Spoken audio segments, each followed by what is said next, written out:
ये बहुत अजीब है कि देश के प्रधानमंत्री और मुख्यमंत्री के हिसाब से आप चुनाव का कार्यक्रम बनाते हैं।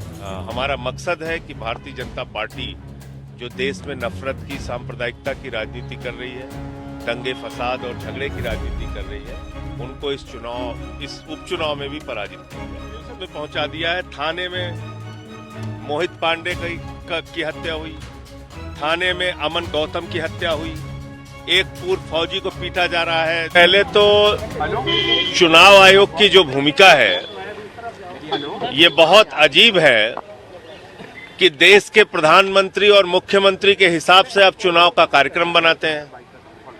जब मोदी जी उद्घाटन कर लेंगे तो तारीखों की घोषणा होगी, जब योगी जी उद्घाटन कर लेंगे तब तारीखों की घोषणा होगी, जब उनके लिए सुविधाजनक नहीं होगा तो अयोध्या का चुनाव नहीं होगा, जब उनके लिए सुविधाजनक नहीं होगा तो तारीखें यूपी के उपचुनाव की बढ़ा दी जाएंगी। ये चुनाव आयोग पे गंभीर सवाल है जो उन्होंने तारीखें उत्तर प्रदेश के उपचुनाव की बढ़ाई है, नंबर एक। दूसरी बार अखिलेश जी से बहुत ही सार्थक और अच्छी बातचीत हुई। उत्तर प्रदेश के उपचुनाव में आम आदमी पार्टी, समाजवादी पार्टी के कैंडिडेट्स के लिए प्रचार भी करेगी और जहां भी जरूरी हुई सभाओं में हम लोग जाएंगे भी। हमारा मकसद है कि भारतीय जनता पार्टी जो देश में नफरत की, सांप्रदायिकता की राजनीति कर रही है, दंगे फसाद और झगड़े की राजनीति कर रही है, उनको इस उपचुनाव में भी पराजित किया जाए। कल गाजियाबाद में रैली है, आप वहां मौजूद रहेंगे क्या? देखिए, ऐसा है, पोस्टर का जो आप सवाल उठा रहे हैं, जो लोग कोई काम नहीं कर, भाई चुनाव में आपको क्या बताना होता है कि भारतीय जनता पार्टी के डबल इंजन सरकार की ये उपलब्धि है, हमने इतना रोजगार दिया, इतना स्कूल बनाया, इतना अस्पताल बनाया, इतनी सड़कें बनाई, तो ये तो बताने के लिए है नहीं योगी जी के पास, तो पोस्टर वार में लगे हुए हैं, बटेंगे कटेंगे कर रहे हैं।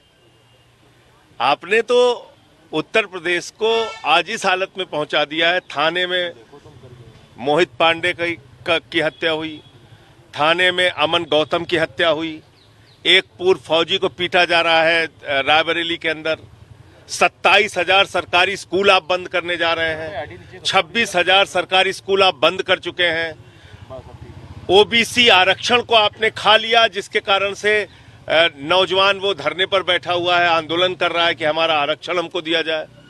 तो ये पार्टी देश के संविधान को, आरक्षण को, लोकतंत्र को खत्म करना चाहती है। बड़ी लड़ाई ये है और इससे ध्यान हटकाने के लिए जो आप पोस्टर की बात कर रहे हैं, ऐसे पोस्टर निकाले जाते हैं। ना इस देश का दलित, पिछड़ा, आदिवासी, अल्पसंख्यक इनके किसी भी नारे में फंसने वाला नहीं है। सब मिलके बीजेपी को हराएंगे।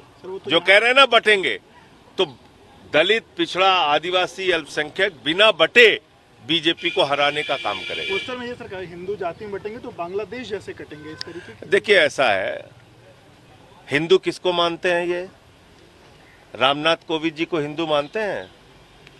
देश के राष्ट्रपति थे, क्योंकि वो दलित समाज से आते हैं, इनको मंदिर के शिलान्यास में उनको नहीं बुलाया गया।